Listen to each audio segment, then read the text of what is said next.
আল্লাহ নবী নবী দয়া নবী নবী আমার এই দুনিয়া জমিনে মানুষদের কাছে বলতে লাগলো, এ দুনিয়ার মানুষেরা তোমরা কন্যা সন্তান হলে জেন্ত কেন পুঁতে দিচ্ছ?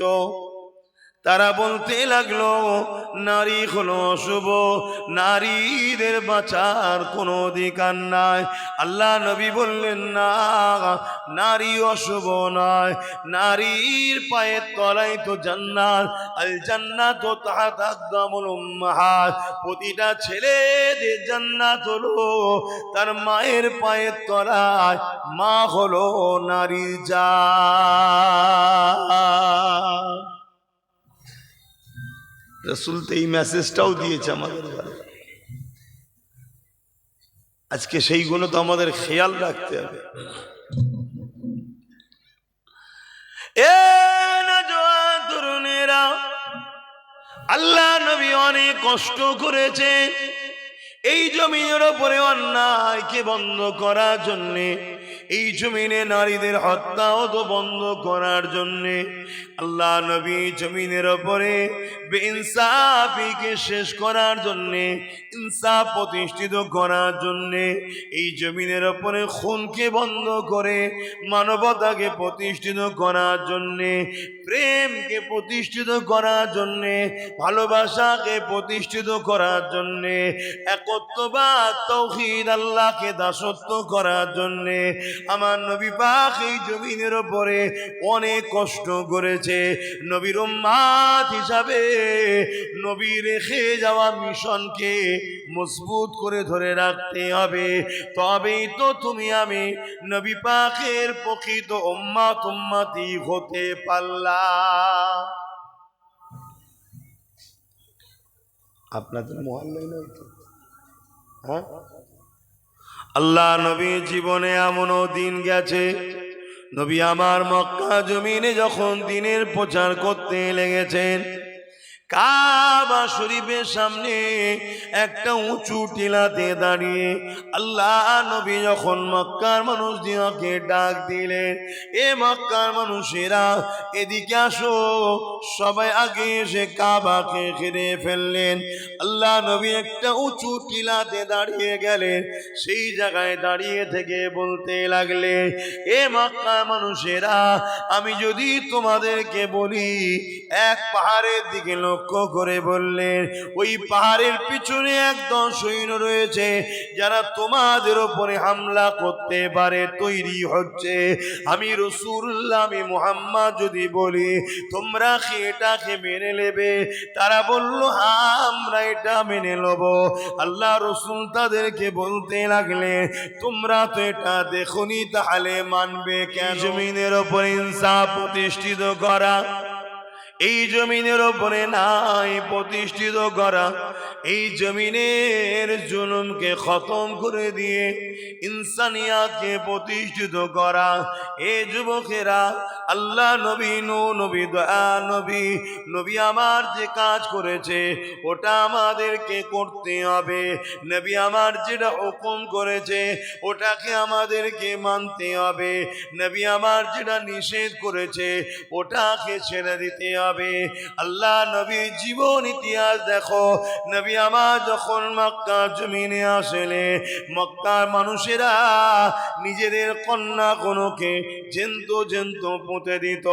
পুরো পৃথিবীর জমিনে নারীদের উপরে অত্যাচার জুলুম হতো। আল্লাহ নবী এসে ওই নারীদের পক্ষে দাঁড়িয়ে ওই নারীদের জুলুমকে খতম করার জন্যে আল্লাহ নবী তিনি লড়াই সংগ্রাম করেছে। আজকে বুকে হাত দিয়ে বলো, নারীরা কি নিরাপদ?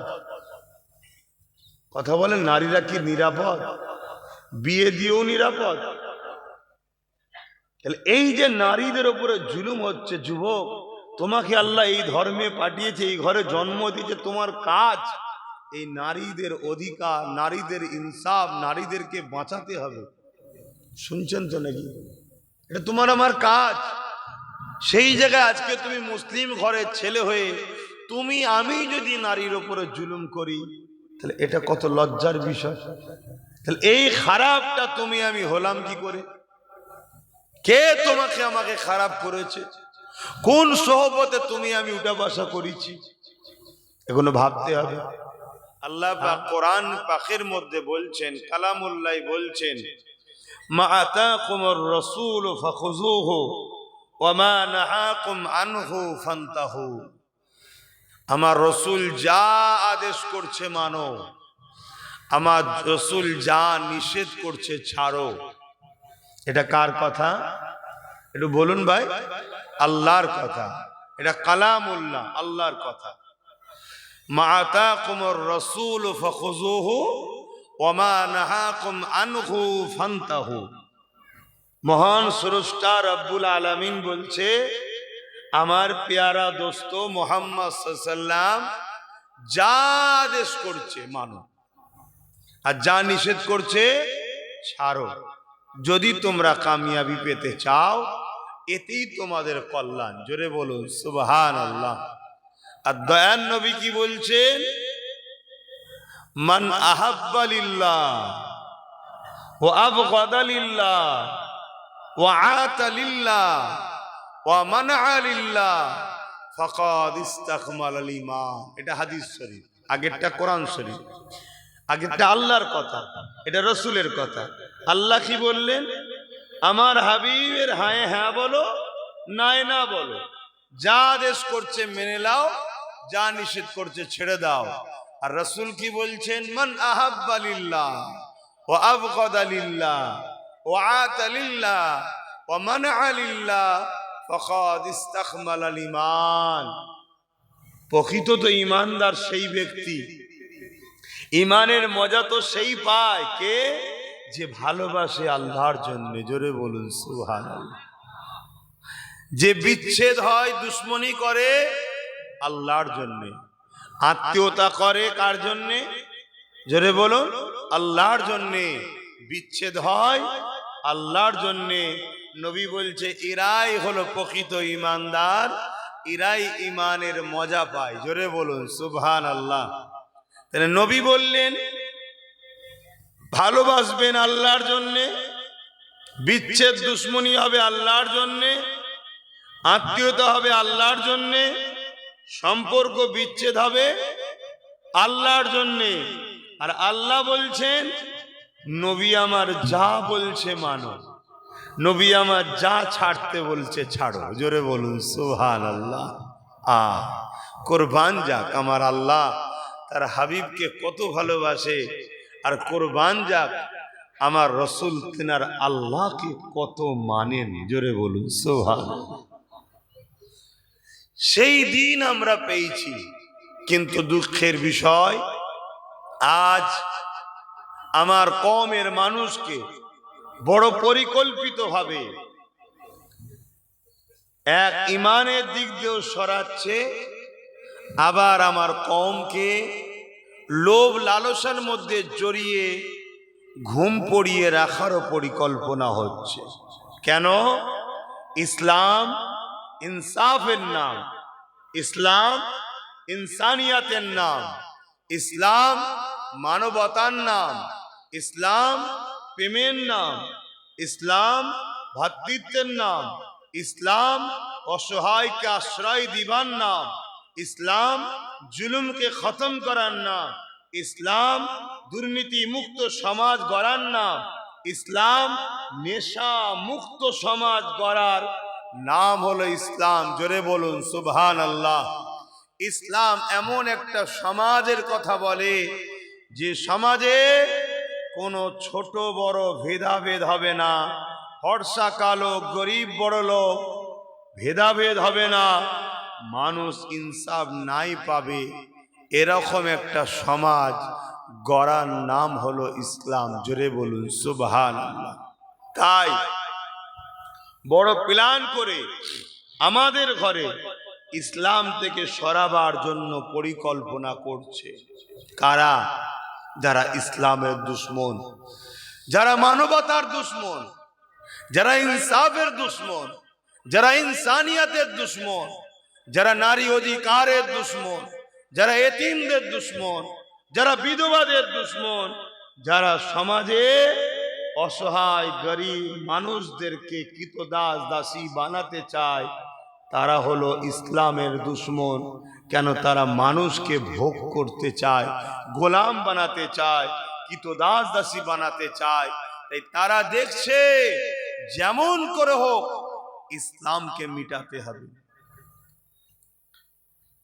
তারা যুগে যুগে লড়াই চালিয়েছে, তারা দেখছে ইসলাম মিটানো সম্ভব নয়। জোরে বলুন সুবহানাল্লাহ। তাই তারা এখন নতুন পরিকল্পনা করছে, কি? ইসলামের বিরুদ্ধে মিথ্যাচার করো, ইসলামের বিরুদ্ধে মিথ্যা প্রচার করো, যাতে মানুষ ইসলামকে অ্যাকসেপ্ট না করে। দ্বিতীয়, ইসলামকে যারা মানে তাদেরকে ইসলামের মূল জিনিস ঈমান, ঈমান থেকে তাদেরকে সরাও।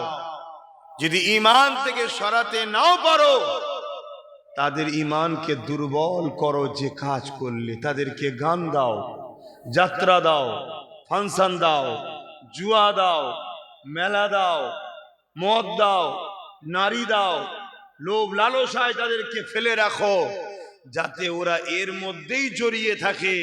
কেন? এ জাতি যদি জেগে যায় এ সমাজের এতিম হক পাবে। এ জাতি যদি জেগে যায় এ সমাজের বিধবা বঞ্চিত হবে না। এ জাতি যদি জেগে যায় এ সমাজে লুট দাঙ্গা খুন খারাপি রেপ বন্ধ হয়ে যাবে। এ জাতি যদি জেগে যায় তাহলে আজকের ফেরাউন, আজকের নমরুদ, আজকের সাদ্দাতদের হুকুমত চলবে না। শুনছেন তো? এদেরকে ঘুমাও, এদেরকে লোভ লালসা নেশার মধ্যে রাখো এবং চেষ্টা করো এদের ঈমানকেও বার করে লিবার। কেন? ঈমানদার যদি থাকে যতই পাপী হোক না কেন, আল্লাহকে যদি দিল থেকে বলে আল্লাহ আমি ভুল করেছি মাফ করে দেন, আল্লাহ সঙ্গ সঙ্গ মাফ করে দেয়। জোরে বলুন সুবহানাল্লাহ। তাই মাফ যদি হয়ে যায় তাহলে আবার বদর হলে বিজয় তো ইরাই লাভ করবে। এজন্যে প্রথম টার্গেট এদের ঈমান নষ্ট করো। ঈমান অন্ধকার রাত্রিরে চললে যেমন আলো উপকারে লাগে, জিন্দেগির অন্ধকার থেকে বাঁচাবার নাম হলো ঈমান। জোরে বলুন সুবহানাল্লাহ। সেই ঈমান যদি বেরিয়ে যায় এ ভালো মন্দ আর বুঝতে পারবে না, অটোমেটিক শেষ। যদিও ঈমান বার করতে না পারো, কমসে কম ওকে ঈমান দুর্বল করার কাজ করাও, ওকে মসজিদ থেকে বার করে দাও। আজকে আমাদের 95% যুবক মসজিদে যায় না। কথা কি ভুল বলছি? কারা বার করেছে? ইসলামের দুশমনরা। তোমার আমার সঙ্গে উঠা বসা করে, তোমার আমার দরদি নেতা সেজে ঘুরে বেড়ায়, তারাই তোমাকে আমাকে বার করছে ইসলাম থেকে। খেয়াল করে দেখো, টেনে বার করেছে, ঘরে ঘরে টিভি ঢুকিয়ে দিয়েছে, মোবাইল ঢুকিয়ে দিয়েছে। তোমাকে আমাকে খেয়াল করে দেখো, মুসলিম অধ্যুষিত এলাকায় মদের দোকান দিচ্ছে, মেলা দিচ্ছে, ফাংশন দিচ্ছে। কারণ কি? এটা কারণ একটাই, কারণ এগুলোর মধ্যে যদি মুসলমান জড়াতে পারো তাহলে এদের উপরে আল্লাহ নারাজ হবে। আর আল্লাহ যখন নারাজ হবে, এদেরকে যখন আমরা হত্যা করব, এদেরকে মেরে দেবো, শেষ করে দেবো, তখন এরা আল্লাহর সাহায্য পাবে।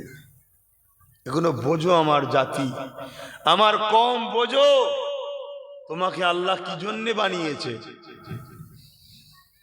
তোমাকে কেন আল্লাহ ইসলামের ঘরে পাঠালো? তোমাকে আল্লাহ উম্মতে মুহাম্মাদি করলো কেন? তোমার কাজ কি? তোমাকে জানতে হবে না? এই জমিনের উপর ইনসাফ প্রতিষ্ঠিত করা, এই জমিনের উপরে নাই প্রতিষ্ঠিত করা, এই জমিনের জুলুমকে খতম করে দিয়ে ইনসানিয়াতকে প্রতিষ্ঠিত করা। এ যুবকেরা, আল্লাহ নবী নবী দয়া নবী নবী আমার যে কাজ করেছে ওটা আমাদেরকে করতে হবে। নবী আমার যেটা হুকুম করেছে ওটাকে আমাদেরকে মানতে হবে।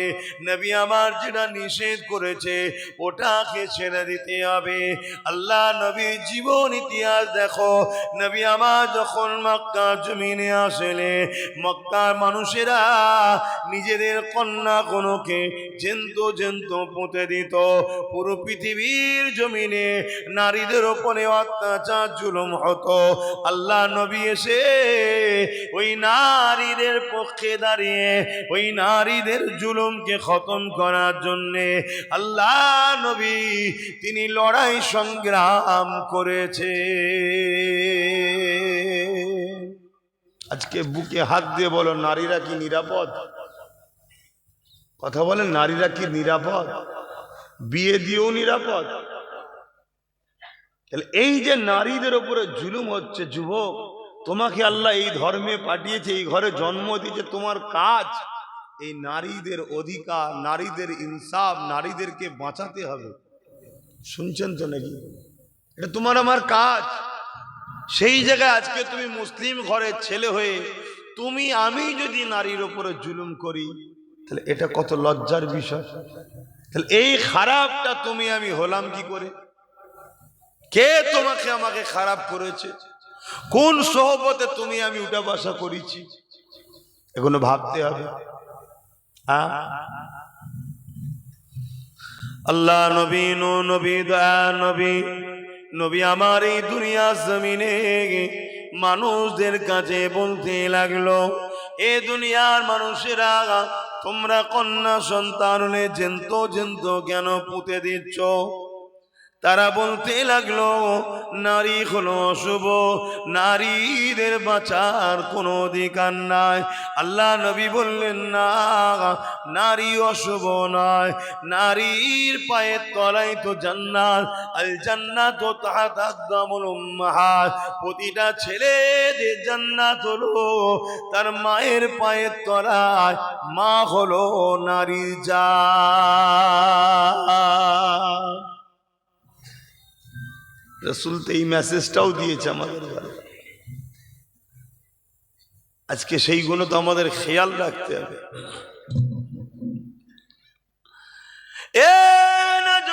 তরুণেরা, আল্লাহ নবী অনেক কষ্ট করেছে এই জমিনের ওপরে অন্যায়কে বন্ধ করার জন্যে, এই জমিনে নারীদের হত্যাও তো বন্ধ করার জন্যে।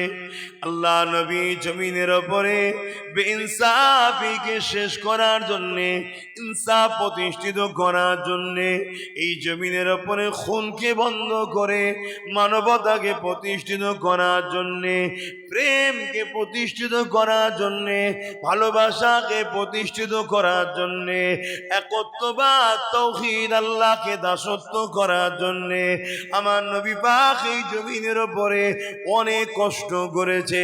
নবীর উম্মত হিসাবে নবী রেখে যাওয়া মিশনকে মজবুত করে ধরে রাখতে হবে, তবেই তো তুমি আমি নবী পাকের প্রকৃত উম্মত উম্মতি হতে পারলাম। আপনাদের মহল্লায় নয় তো? হ্যাঁ, আল্লাহ নবী জীবনে এমনও দিন গেছে, নবী আমার মক্কা জমিনে যখন দিনের প্রচার করতে লেগেছেন, কাবা শরীফের সামনে একটা উঁচু টিলাতে দাঁড়িয়ে আল্লাহ নবী যখন মক্কার মানুষদেরকে ডাক দিলেন, এ মক্কার মানুষেরা এদিকে আসো, সবাই আগে এসে কাবাকে ঘিরে ফেললেন।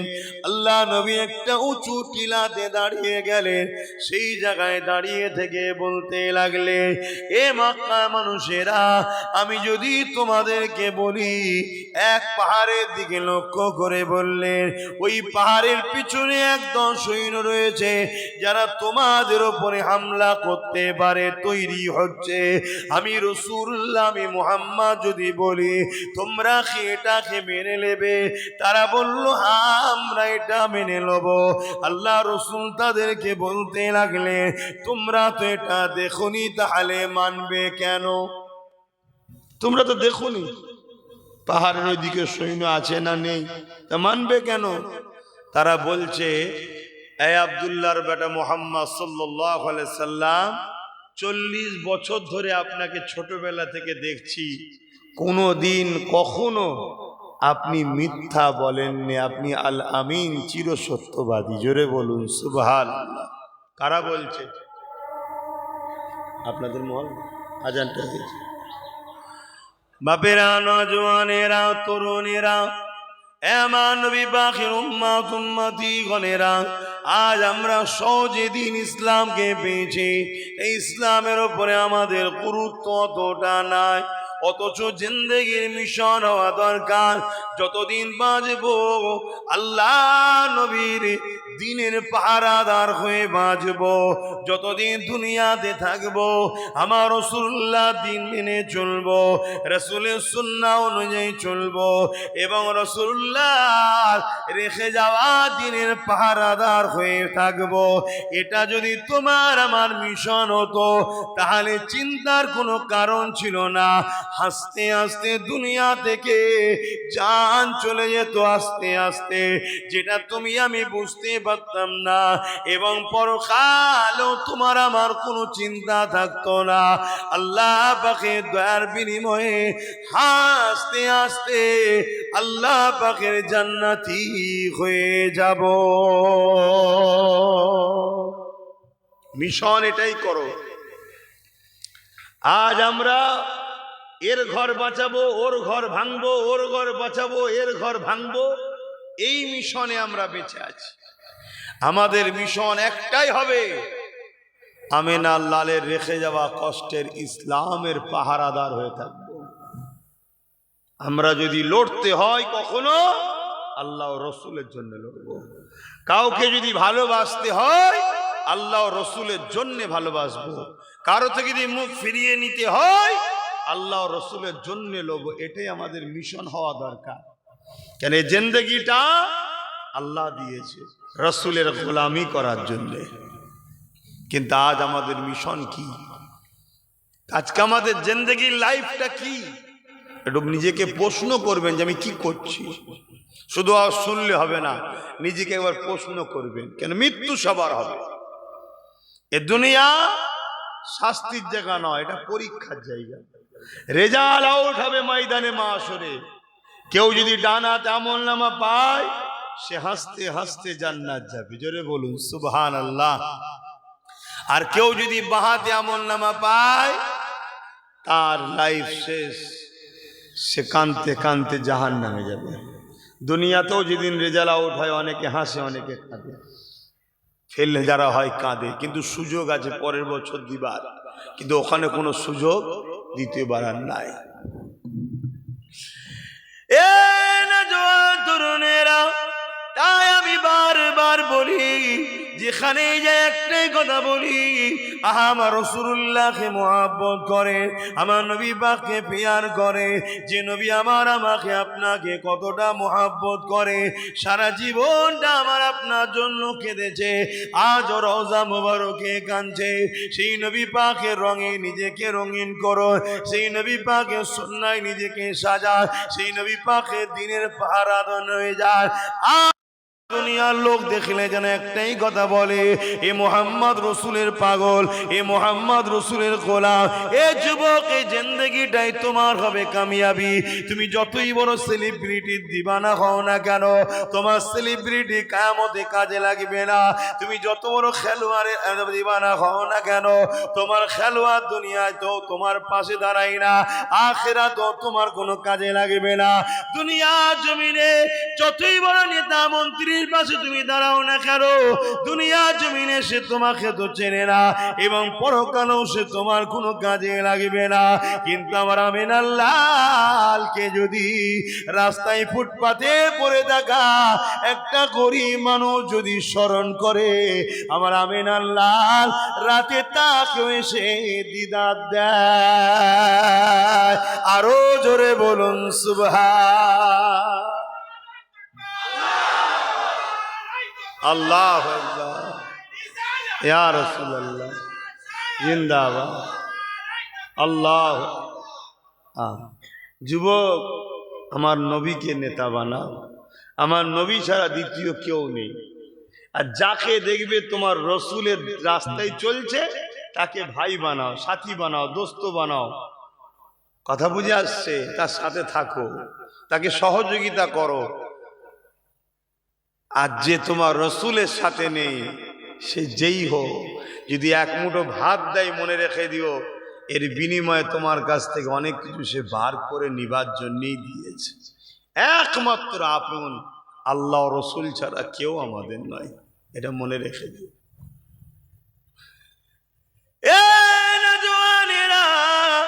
আমার আম্মা জানেরা, আমার ডিউটি আপনাকে বুঝাবার। কেন? যে রসুল আপনাকে ভালোবাসে সেই রসুলকে আমিও ভালোবাসি। আমি চাই আপনাকে বুঝাতে। যদি আপনারা বুঝে বুঝে বুঝে শুনে শুনে শুনে একদিন যদি আমার নবীর গোলামটা হয়ে যান, আপনি কামিয়াবি হয়ে যাবেন। আর আপনাকে বারবার বুঝাবার জন্যে আমার নবী আমার উপরে রাজি হয়ে যাবে যে রাসূলুল্লাহ রওজা মোবারকে তোমার আমার জন্য কাঁদতেছে। বলো তো দেখি, তোমার দুনিয়ার জমিনে কোন সেলিব্রিটি তোমার জন্য কাঁদে? কোন নেতা তোমার জন্য কাঁদে? কোন লিডার তোমার জন্য ভাবে?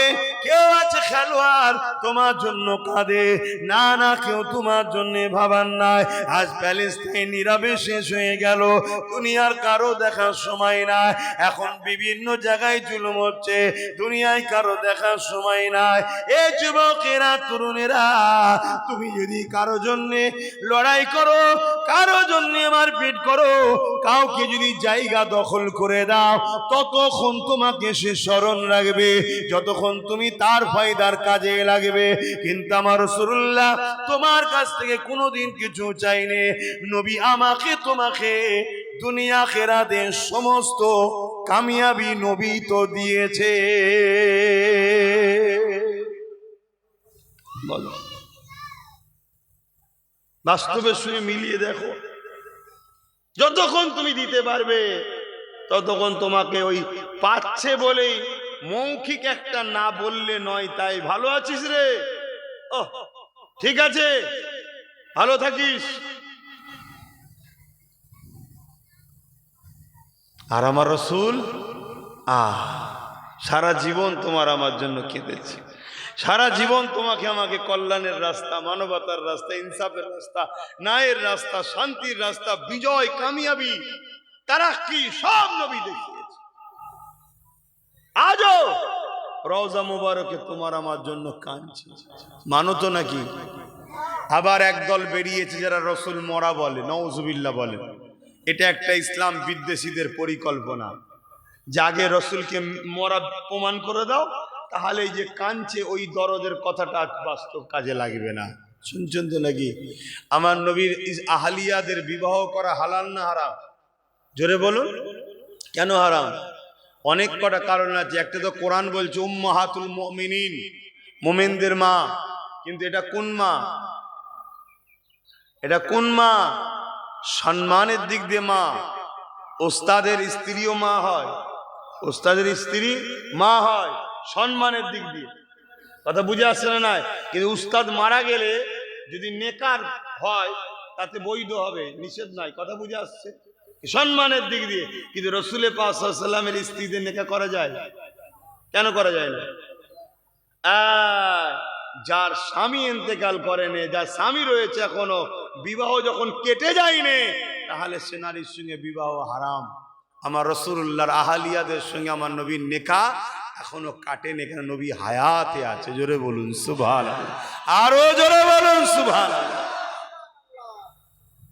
সেই নবী আজও তোমার আমার জন্য কাঁদছে। যুবক, তুমি কাকে ফলো করছো? কার অনুসরণ করছো? তুমি তো আমার নবীকে অনুসরণ করবে।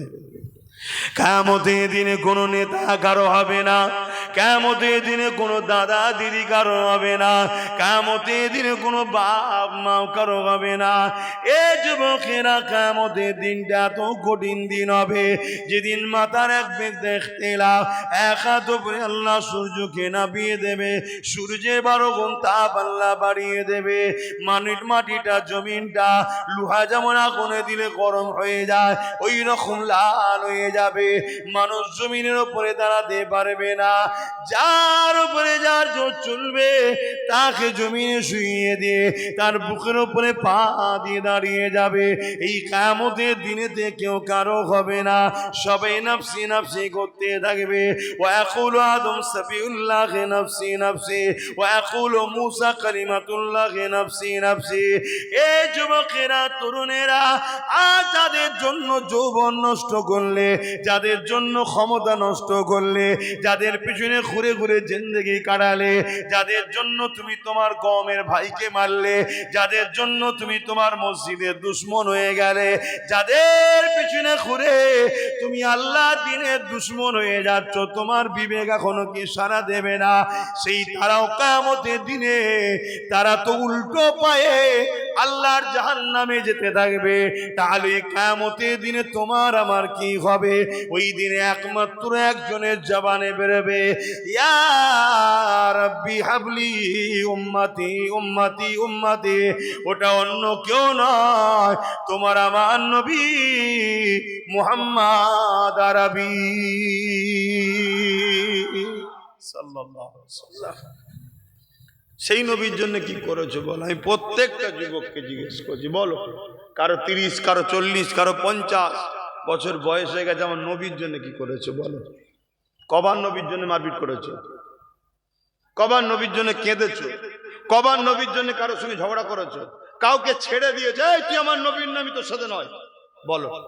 কিন্তু এই যুব সমাজ দুনিয়ার বেঈমান কাফের চরিত্রহীন নেতাগুলোর জন্য অপর মুসলমানের সঙ্গে কথা বন্ধ করে দিয়েছে, অপর মুসলমানের ঘর ভাঙছে, অপর মুসলমানকে কেস দিচ্ছে। কথা কি ভুল বলছি?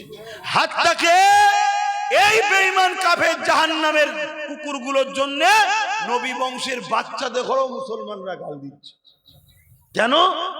ওদের ওই চোর দুর্নীতিবাদ নেতাদের বিরুদ্ধে বলিতে আমার বিরুদ্ধে মুসলমান কথা বলে আছে না? না, আমি জানতে চাইছি এই মুসলমানগুলোর কাছে, বলো তোমার রাসূলুল্লাহর জন্য তুমি কি করেছো?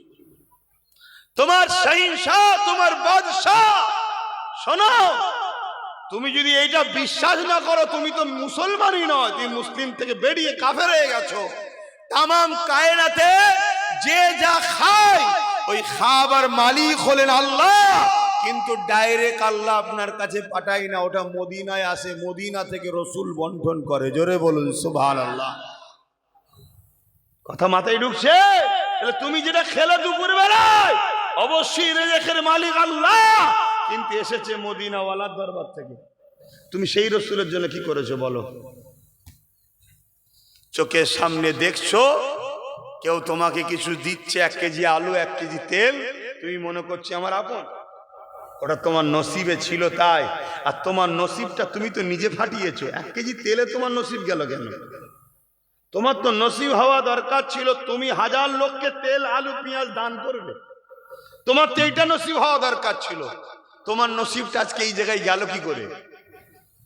বলো বলো বলো। শুধু নসিবের দোষ দিলে হয় না, আল্লাহ ইচ্ছা শক্তি আমাদের হাতে ছেড়েছে, বাকি সবটা আল্লাহর কুদরতি হাতে রেখেছে। শুধু একটা শক্তি আল্লাহ আমাদের হাতে ছেড়ে দিয়েছে, ইচ্ছা শক্তি। চোর হতে চাও, ডাকাতি হতে চাও, আল্লাহর ওলি হতে চাও, আলেম হতে চাও, হাফেজ হতে চাও, নামাজি হতে চাও, বেনামাজি হতে চাও, সুদখোর হতে চাও, এই যে ইচ্ছা, তুমি ইচ্ছা করো যেটা হবার, সেই হওয়ার সহযোগী ক্ষমতাটা যোগাবে মালিক। কিন্তু তোমার উপরে নির্ভর তুমি কি হতে চাও। না হয় তো সবাই দোষ দেবে আল্লাহকে। শুনছেন তো নাকি? এই ইচ্ছা শক্তিটা আল্লাহ আমাকে দিয়েছে, আপনাকে ইচ্ছা শক্তি আল্লাহ ছেড়ে দিয়েছে। তাহলে আপনি তো নিজে ইচ্ছা করে গোলাম হতে চেয়েছেন, আপনি তো নিজে ইচ্ছা করে কৃতদাস দাসী হচ্ছেন, কিন্তু আল্লাহ উম্মতে মুহাম্মাদি হওয়ার জন্য আমাদের কত খলিফা প্রতিনিধিত্ব করার জন্য জমিনে পাঠিয়েছে, আমাদের লিডার, আমরাই তো সমাজকে নেতৃত্ব দেব। কোথায় কারা নেতৃত্ব দিচ্ছে, তাদের হাইসিয়াত কি আছে আমাদের সামনে দাঁড়াবার? তারা আজকে আমাদের মাথায় উঠে নাচছে, আর আমরা তাদের পায়ের তলায় থেকে থেকে থেকে থেকে নিজের ভাইকে মারলাম। হক্কুন নাসের গুনাহ, আমার আগে ভাই বলছিলেন দুটো হক, একটা হক্কুল্লাহ, একটা হক্কুন নাস। একটা আল্লাহর হক, একটা বান্দার হক। হক্কুল্লাহ যদি ভুল হয় আল্লাহ মাফ করবে তওবা করলে, আর হক্কুন নাসে আল্লাহ মাফ করবে না। তো এই করতে করতে করতে করতে গুনার মধ্যে ছিলাম। এখন আমরা এবারে এই বেঈমান কাফের মুশরিক নেতাদের পাল্লায় পড়ে এবারে আমরা বেঈমান হচ্ছি। এরা আমাদেরকে কাফের বানাচ্ছে। এবারে কখনো পুজোর প্রসাদ খাওয়াচ্ছে, কথা বুঝছেন না, বোঝেন না? কখন বলছে ধর্ম যার যার, উৎসব সবার। এই কথাগুলো বিশ্বাস করলে ঈমান থাকে? কথা বলেন। তাহলে এই বেঈমান কাফের নেতাগুলো কি করতে চাইছে? এরা আমার ধর্মকে মিটাতে চাইছে, হ্যাঁ কি না? তাহলে এরা এদের জায়গা ছেড়ে দিয়ে, এদের উচিত মানুষের রুজি রুটি, চাকরি, কারবার, ব্যবসা বাণিজ্য কিভাবে হবে সেই নিয়ে ভাবা দরকার। সেই সব কাজ ছেড়ে দিয়ে আজকে এরা করছে কি বলুন? এরা করছে কি? এদের টার্গেট মুসলিম উম্মাকে এবারে কাফের বানাও। এতদিন মদ খাইয়েছে, এতদিন হারাম খাইয়েছে, এতদিন ভিক্ষা দিয়ে মদের পয়সা দিয়েছে, বাড়ি বাড়ি মায়েদের ঘরে দিয়েছে, মদ বিক্রি করার টাকা আমার মায়েদের হাতে তুলে দিচ্ছে। সেই টাকাই মা নিজের বাচ্চাকে খাওয়াচ্ছে। ওই বাচ্চা বড় হলে মাকে মেরে বার করবে না তো কি মায়ের পায়ে ধরে চুমু খাবে?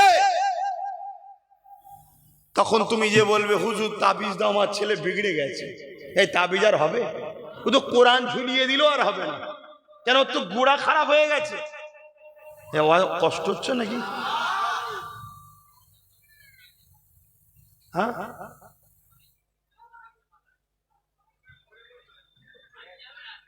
হ্যাঁ বলতে হবে তো।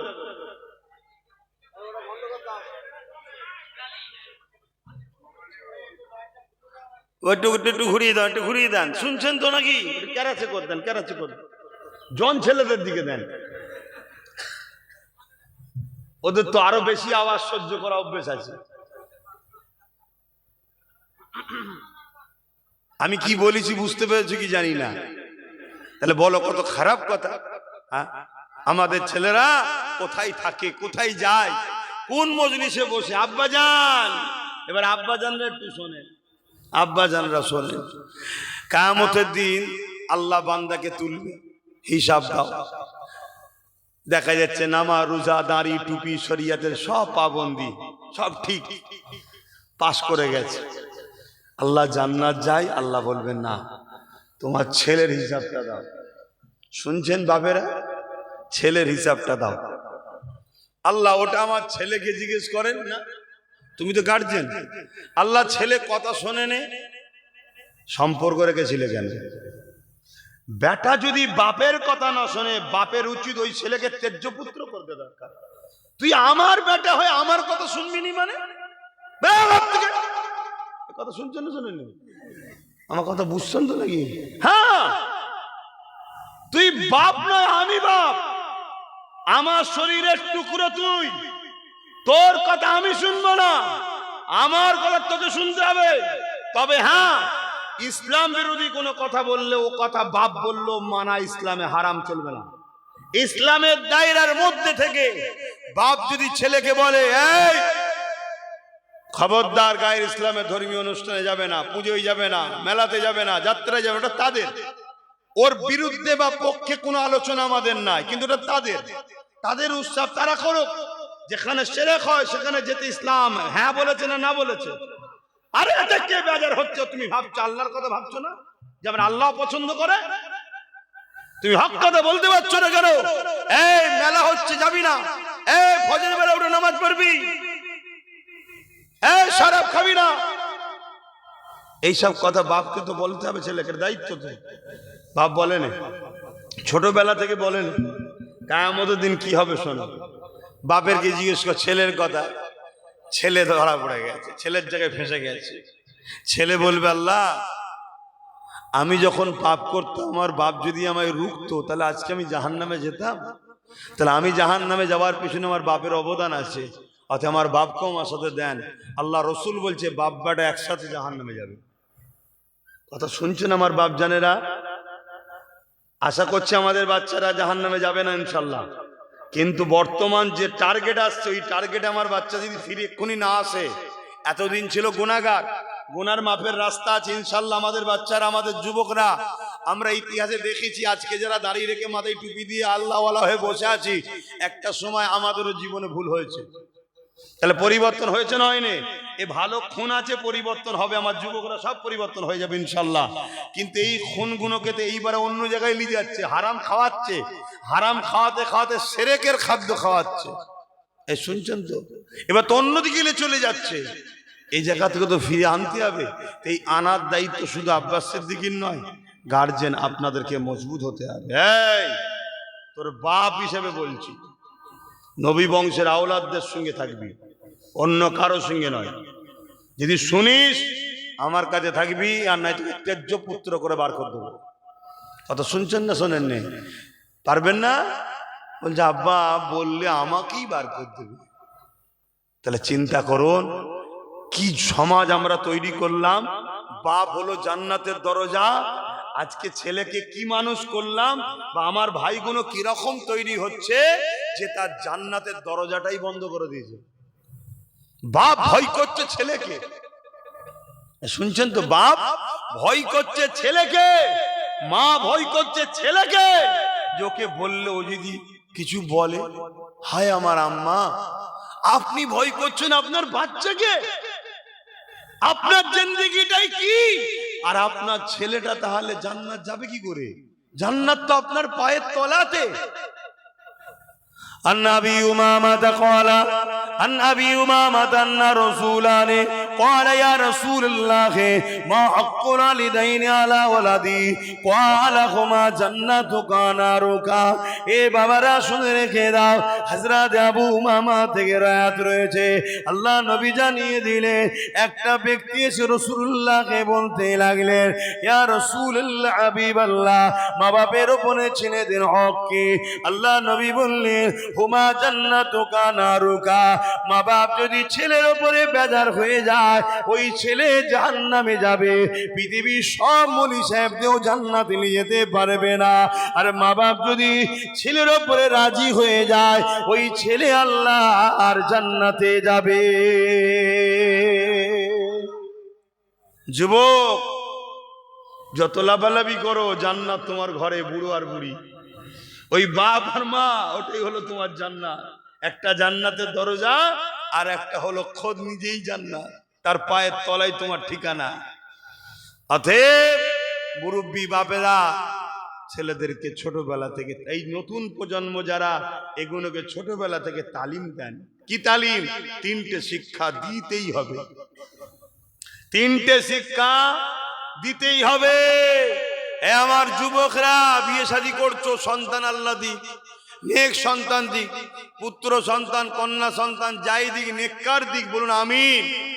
তিনটে শিক্ষা দিতেই হবে। নাম্বার 1 নবীর প্রেম ও আদব, নাম্বার 2 আহলে রাসূলদের প্রেম ও আদব, শুনে রাখো, নাম্বার 3 কোরআনের শিক্ষা। এই তিনটে দিবার পর তারপরে আপনি ডাক্তার বানান, উকিল বানান, জজ বানান, ডিএম বানান, নেতা বানান, লিডার বানান, যাই বানান, আপনার ছেলে সমাজকেও ধোঁকা দেবে না, আর আপনার মুখে কখনো চুনকালি মাখাবে না, মুখকে উজালাই করবে। এবং আপনার ছেলে কিয়ামতের দিন আপনার হাত ধরেই জান্নাতে নিয়ে যাবে। জোরে বলুন সুবহানাল্লাহ। তাহলে কটা শিক্ষা দিতে বলেছে রাসূল? আমি বলছি নাকি রাসূল? হাদিস পাক রাসূল বলছে, নাম্বার 1 নবী বলেছে আমার প্রেম শিখাও, আমার প্রেম, কারণ এটা ঈমান। নাম্বার 2 আহলে রাসূলদের প্রেম, ওটা ঈমানের শাখা একটা। নাম্বার 3 কোরআনের শিক্ষা। এরপরে যা খুশি শিখাও, ডাক্তার, উকিল, জজ, ডিএম, বিডিও, আইএস, আইপিএস যা বানাবে বানাও, সব জায়েজ আছে। কথা বুঝে আসছে তো নাকি? আর এই তিনটে শিক্ষা বানার পর সে যদি আইএস আইপিএস হয়, জজ হয়, ডিএম হয়, বিডিও হয়, নেতা হয়, যাই হয়, সে কখনো জালিম হবে না। সে কখনো ফ্রড, চিটিংবাজ, প্রতারণাকারী, ঘুষখোর হবে না। তার জন্য কিয়ামতের দিন বাপকে ধরা পড়তে হবে না, উপরন্তু সে বাপকে সাথে করলে জান্নাতে যাবে। জোরে বলুন সুবহানাল্লাহ। আমার অসুবিধা হচ্ছে না তো? আমার একটু কাটা ছিলা ওয়াজ হয়, কথা বুঝে আসছে। কি করব বলে? রোগ যখন জটিল হয়েছে, মেডিসিন তখন কড়া পাওয়ার তো দিতে হবে। তাতে চুল যাই চাক, জানটা তো বাঁচুক। কি ক্যান্সার হলে কেমো মারে না? মারে না। আর কেমো মারলে সব চুল উঠে পালাচ্ছে বলছে। তা চুলের ময়া করলে হবে? চুল যাই যাক, জানটা তো বাঁচুক। কি এজন্য একটু ডোজ কড়া মারি, যাতে করে রুগী ঠিক হয়ে যায়। আমার যুবকদের অসুবিধা হচ্ছে না তো ভাই?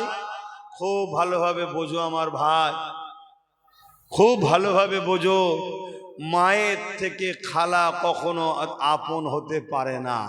খালা যতই দরদ দেখাক, মনে রেখে দিও স্বার্থ কিছু তাহলে আছে। মা মাই হয়, ঠিক আছে? আর মায়ের থেকেও আপন মুহাম্মদ সাল্লাল্লাহু আলাইহি ওয়াসাল্লাম। জোরে বলুন সুবহানাল্লাহ। সেই রসুলের দিনের যদি কেউ আঘাত দেয়, আর সে যদি তোমাকে পদ দেয়, টাকা দেয়, গাড়ি দেয়, বাড়ি দেয়, তুমি বুঝে লিও তোমার দ্বারা আগে দিনটাকে মিটাবে, তারপরে সুদে আসলে সব তোমার থেকে ওসুল করে নেবে। বুঝতে পারছো তো আমার ভাইরা? একটু বোঝো। সব জায়গাতে কম্প্রোমাইজ করা যায়। দুনিয়াদারি করতে গেলে অনেক জায়গাতে কম্প্রোমাইজ করে নিতে হয়। ভাই ভাই একসাথে চলতে গেলে চলো এই ঘরটা ও নেবে, কাউকে না কাউকে তো কম্প্রোমাইজ করতে হবে। দুনিয়াদারিতে চলতে গেলে খেতে বসলে মাছের মাথাটা কেউ না কেউ তো নেবে, কম্প্রোমাইজ করতে হয়। কি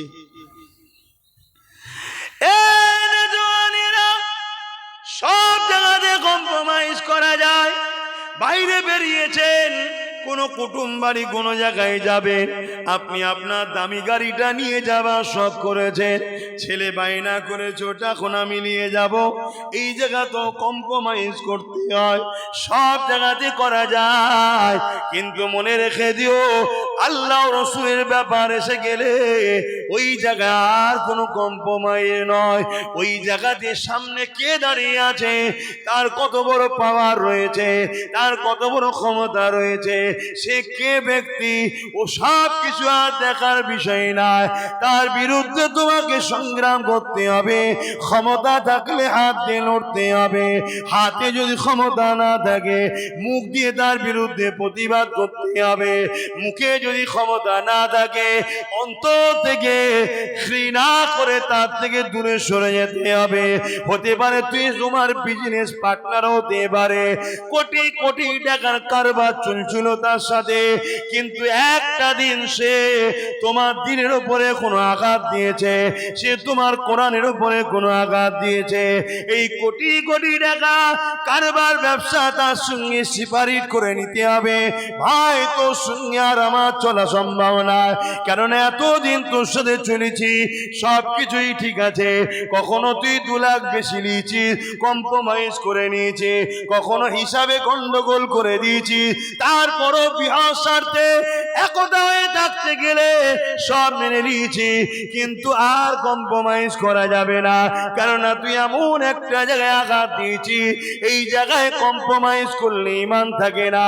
মরণ আমার কালকেই হয়ে যাবে। আমার কারবার ব্যবসা বাণিজ্য টাকা পয়সা কিয়ামতে কোনো কাজে লাগবে না। ওই দিন যিনি কাজে লাগবে তিনি অন্য কেউ না, তিনি হলেন আল্লাহর দোস্ত আমিন আল্লাহ মুহাম্মাদুর রাসূল। দুনিয়াদাররা হয়তো তোমায় বলবে তুই বুকা ছেলে, দুনিয়াদাররা বলবে তুই বুকা, না হয় একটু বলে ফেলেছে, এত কোটি কোটি টাকা ব্যবসা লেনদেন হচ্ছিল, তুই এটা ছেড়ে দিলি। শুনছেন তো? আর আল্লাহ হয়তো এই জায়গায় তোমাকে আবার আর একটা পরীক্ষা নিতে পারে, কি একেবারে রাস্তার ভিখারিও বানিয়ে দিতে পারে। শুনছেন না? শোনেন? আরো 50 জন এসে বলবে দেখলি তো, দেখলি তো নবী নবী করতে গিয়ে কি হলো, শুনছেন তো নাকি? এটা আল্লাহর পরীক্ষা, আল্লাহর পরীক্ষা। মনে রেখে দিও, তার সঙ্গে কম্প্রোমাইজ যদি করে তুমি চলতে, হয়তো তুমি আগামী দিন আরো 10 কোটি ইনকাম করতে, 10,000 কোটি ইনকাম করতে, কিন্তু একটা দিন হয়তো এমনও হতে পারত তোমার ওই বন্ধুই টাকার লোভে তোমাকে মার্ডার করে দিত। এই সমাজে ঘটনা ঘটনা। তাহলে আর মনে রেখে দিও, জিন্দেগির প্রতিটা মোড়ে যখন আল্লাহ ও রাসূলের সঙ্গে কারো টক্কর আসে, তখন সবাইকে ছেড়ে দিতে হবে, আল্লাহ ও রাসূলের পক্ষে থাকতে হবে। এটা হবে তোমার পরীক্ষার কামিয়াবি, এটা তোমার পরীক্ষার কি কামিয়াবি। কখনো দেখা যাচ্ছে তোমাকে মন্ত্রীর পদ দিয়েছে, তোমাকে এমএলএ এমপির পদ দিয়েছে, বা তোমাকে টোপ দিয়েছে, সামনে বারে তোকে মন্ত্রী বানাবো বা বড় আরো পদ দেবো, কিন্তু এমন একটা সময় দেখা যায় তোমার দলের নেতা নেত্রীর সঙ্গে এমন কেউ হয়তো আল্লাহর বিরুদ্ধে কথা বলেছে, নবীর বিরুদ্ধে কথা বলে দিয়েছে। এই জায়গাতে তোমাকে আর কম্প্রোমাইজ করলে হবে না, তাকে ছেড়ে তোমাকে চলে যেতে হবে।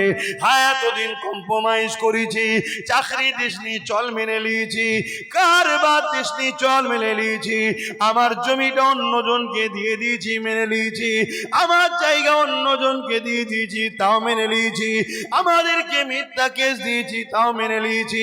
কিন্তু যখনই আল্লাহ দ্বীনের মামলা আসবে, নবীর মামলা আসবে, কোরআনের মামলা আসবে, আল্লাহ রসুলের মামলা আসবে, ওই জায়গায় আর কম্প্রোমাইজ করা যাবে না। যদি কেউ কম্প্রোমাইজ করে চলে, সঙ্গে সঙ্গে সে ইসলাম থেকে বেরিয়ে যাবে, তার ঈমান থাকবে না। মনে রেখে দিও, সে হয়তো দুনিয়ায় 1 বছর, 10 বছর, 20 বছর হয়তো সম্মানের পদ পেয়ে গেল, কিছুদিন আনন্দ করে নিল, কিন্তু এই ব্যক্তি যখন মারা যাবে, দুনিয়ার মানুষ বুঝে না, জানাজা হয়তো পড়ে দেবে, কিন্তু তাকে কবরে যখন দেবে, ওই কবরে 99টা সাপ দেওয়া হবে, 2টো করে তার মুখ হবে, ওই কবরের জমিনে তার জন্য জাহান্নামের গর্ত করে দেওয়া হবে।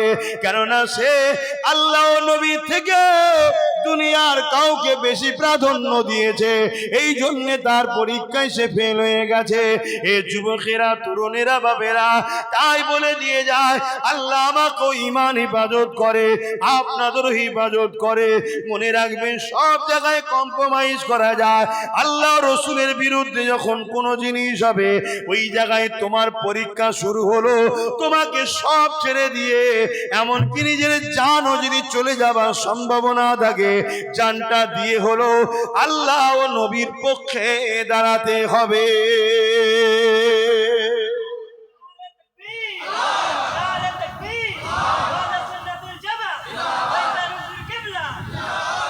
ভাই, এই যে আলোচনাগুলো করছি আপনাদের কাছে, এখন কে নেবে না নেবে ওটা আমার কোনো টেনশন নাকি?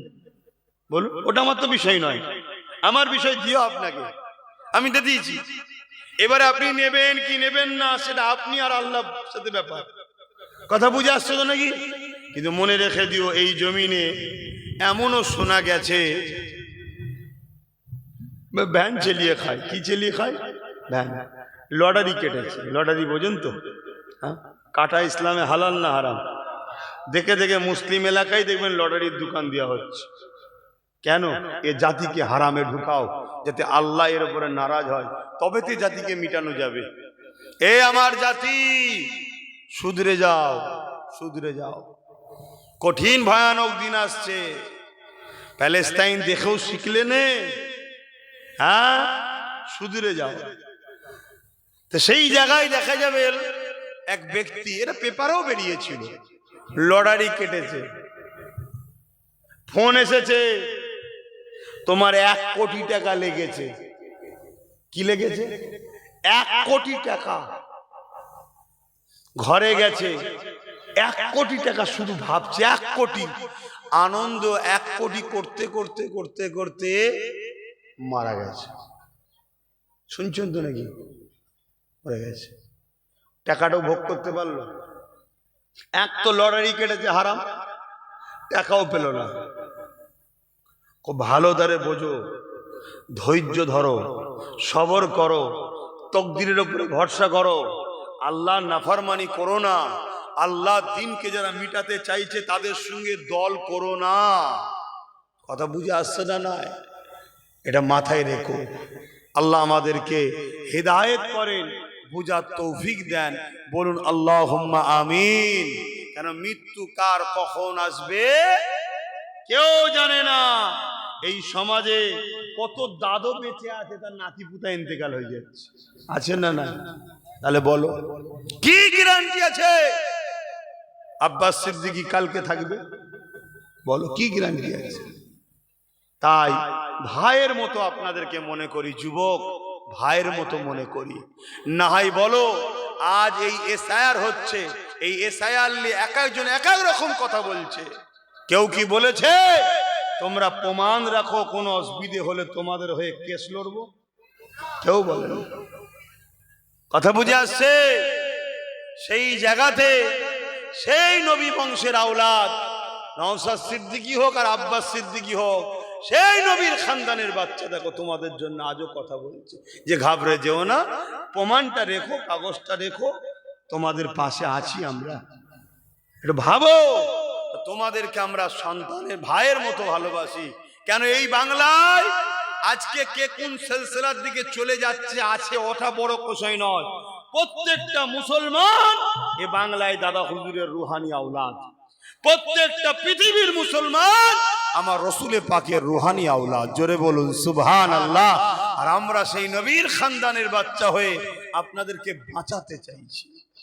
হাতির দাঁত চিবাবার আলাদা হয়, দেখাবার আলাদা হয়। হাতির দাঁত চিবানোর আলাদা হয়, দেখানোর আলাদা হয়।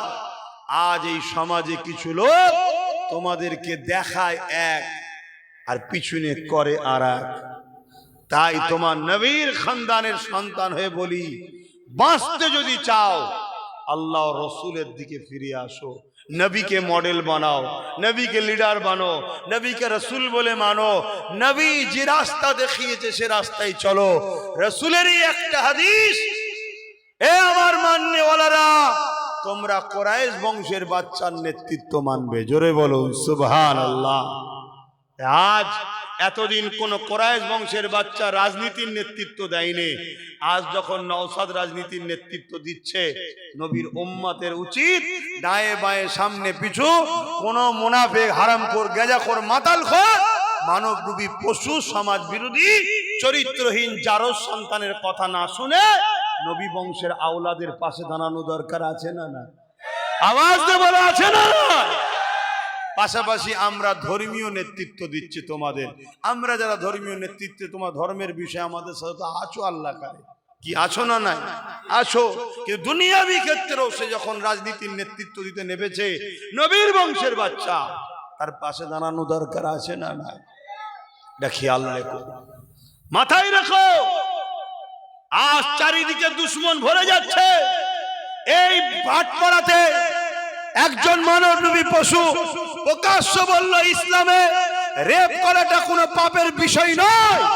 এত বড় একটা ধর্ম ইসলামের উপরে এত বড় মিথ্যা কথা বলল, ওকে রাজ্য সরকারের পুলিশ অ্যারেস্ট করছে না, ওকে রাজ্য সরকারের পুলিশ অ্যারেস্ট করছে না। কিন্তু বারবার সেই দাড়ি টুপি মুসলিম ঘর নবী বংশের ছেলেটার উপরে প্রশাসন দিয়ে রাজ্য সরকার জুলুম করছে না? করে না কেন? ওরা দুজনে যাতে এক তালে মাতাল, দুজনের সমান, দিদি মুদি দুজনেই এক। এরা দুজন টাকা রিপিট আর উপিট। অন্য রাজ্যে বিজেপি যা করছে, রাজ্যে মমতা তাই করছে। অতএব এই যে অর্জুন সিং, এতে একদিন টিএমসি, একদিন বিজেপি, আবার টিএমসি, আবার বিজেপি, কালকে টিএমসি তে যাবে না, এর কি অভাব আছে? ওই জন্য এইরকম একটা মানবরূপী পশু যে সমাজে সংবিধান বিরোধী কথা বললো, ইসলামের বিরোধী কথা বললো, দাঙ্গার সিচুয়েশন তৈরি করলো, একটা ধর্মের ভাবাবেগে আঘাত দিল, এই মানবরূপী পশুটাকে অ্যারেস্ট করছে না। আর যে গরিবদের কথা বলে, এতিমের কথা বলে, বিধবার কথা বলে, হজ হাউসে মদের বোতল কেন খবর নিচ্ছে যে চাকরি, শিক্ষা, স্বাস্থ্য, কর্মসংস্থান, মানবতার কথা যে বলে, তার পিছনে হুলিয়ে দিয়েছে না দেয়নি একদল মুনাফিক গুন্ডাকে? ভাবো, দিন রাত 24 ঘন্টা যে শুভেন্দু অধিকারী মুসলিম জাতিকে রোহিঙ্গা বলছে, বাংলাদেশি বলছে, অনুপ্রবেশকারী বলছে, জিহাদি বলছে, সংবিধান বিরোধী কথা বলছে, সেই শুভেন্দু অধিকারীকে মমতা পুলিশ দিয়ে পাহারা দিয়ে খোঁড়াচ্ছে। তার বিরুদ্ধে কোন রকম স্টেপ লাইনে তার নন্দীগ্রামে একের অধিক থানা করে না, কিন্তু নওশাদকে হারাবে বলে শুধু ভাঙড়ের থানা বেরিয়েই যাচ্ছে। কেন? এ যদি লিডার হয়ে যায় তাহলে পিছিয়ে পড়া মুসলিম সহ অন্য ধর্মের গরিব মানুষের হয়ে কথা বলবে। কেন? এর মধ্যে মানবতা আছে, এর মধ্যে ঈমান আছে। একটা আদিবাসী বিপদে পড়বে, নওশাদ যদি তার সাথ না দেয় তাহলে রসুলের দ্বীনের দুশমনও হবে। শুনছেন তো নাকি? নওশাদ যদি একটা হিন্দু বিপদে পড়ে, ও যদি সাথ না দেয়, নওশাদ তাহলে রসুলের দ্বীনের বিরুদ্ধে কাজ করছে, দুশমন হবে। কেন? রসুল শিখিয়েছে লা ইয়ারহামুল্লাহু মান লা ইয়ারহামুন নাস, যে মানুষকে ভালোবাসে না মহান স্রষ্টা তার উপরে দয়া করে না। অতএব হিন্দু হোক, আদিবাসী হোক, সাঁওতাল হোক, মতুয়া হোক, যেই হোক, নওশাদ তার পাশে দাঁড়ায়। কথা শুনছেন না শোনেন না? এ যদি বেঁচে থাকে, এ যদি জিতে থাকে, এ যদি আরো কামিয়াবি হয়, তাহলে এই যে গরিবদের উপরে যে জুলুম করছে দিদি মুদি, এই জুলুমের বিরুদ্ধে দিয়ে লড়বে। কথা বুঝছেন না? বোঝেন নেই? তাই একে হাজারো দিক দিয়ে রুকার চেষ্টা হচ্ছে। 5টা মিনিট কথা বললাম নওশাদকে নিয়ে, রাজনীতির কথা। কারো অ্যালার্জি হয়েছে? যদি হয় পরের জলসায় আসবেন না। আমি 100 বার বলবো, তোর মমতাকে যে প্রথম বলবে যা, ও কেন বলেছিল কোরআন শেষ হয়ে যাবে, ওকে ক্ষমা চাইতে বল। কেন প্রসাদ খাওয়াচ্ছিল মুসলমানকে, আগে ক্ষমা চাইতে বল। কথা শুনছেন না শোনেন নি? কেন অর্জুন সিং অ্যারেস্ট হয়নি, ওকে জিজ্ঞেস কর আগে। কথা বুঝে আসছে না? নাই অথেব আগে ওকে জিজ্ঞেস কর, যে মমতাকে হাওড়া জেলার এমএলএ নির্মল মাঝি বলছে আমাদের আল্লাহ। এই তোদের আল্লাহ নাকি মমতা? ওকে যে যে মানবে এই কথাটাকে তার সাপোর্ট করা হবে। কথা বুঝে আসছে না? নাই বিজেপিকে ভোট দিয়া যেমন হারাম, রাজ্য সরকারকেও বর্তমান এর যা কাজ কারবারে কেউ ভোট দিয়া হারাম হয়ে গেছে। আগে ঠিক ছিল, আগে ছিল চাকরি বাকরির ব্যাপার ছিল, দুনিয়াদারি মামলা ছিল, আলাদা বিষয় ছিল। এখনো কোরআন শেষ হয়ে যাবে বলেছে। কোরআন শেষ হয়ে যাবে এই কথাটা বলা কি মানেন আপনারা? ও নাই বলেছেন, অন্যায় করেছে। তো অন্যায় করলে রসুল বললেন হাত দিয়ে রোখো, এর বিরুদ্ধে হাত দিয়ে রুখতে হবে। হাত যদি রুখতে না পারো মুখ দিয়ে প্রতিবাদ করো, মুখ যদি প্রতিবাদ করতে না পারো অন্তর থেকে ঘৃণা করতে হবে। এই 3টের মধ্যে কোনোটা যদি না থেকে যদি মমতাকে ভোট দেয়, ঈমান থাকবে? কথা মাথায় ঢুকছে না? ঢোকেনি? বিজেপিকে ভোট দেওয়া যাবে না কেন? বিজেপি ইসলামের দুশমন। কেন? ইসলামের দুশমন। ওয়াকাফ কালা কানুন করেছে, জানেন তো নাকি? এই জায়গাগুলো মনে রাখবেন। আপনারা আমার জাতি হন, একজন ধর্ম প্রচারক হিসাবে তার কমকে বেঈমান, মুনাফিক, ইসলাম বিদ্বেষীদের চক্রান্ত থেকে বাঁচাবার জন্য বোঝানো দরকার আছে না নাই? যদি কোন মুসলমানের এতে সমস্যা হয় আমার মাহফিলে আসবে না, মিটে যাবে। কথা বুঝে আসেন? তোর বেঈমান কাফের দিলে থাকে যা না, তোর ইসলাম বিদ্বেষী দিলে থাকে যা, কোরআনকে যে মিটাতে চাইছো ওই শয়তানকে দিলে থাকে যা, আমার কোনো অসুবিধা নেই। শুনছেন না শোনেননি? আমার নজরে মমতা শয়তান। শুনছেন না শোনেন?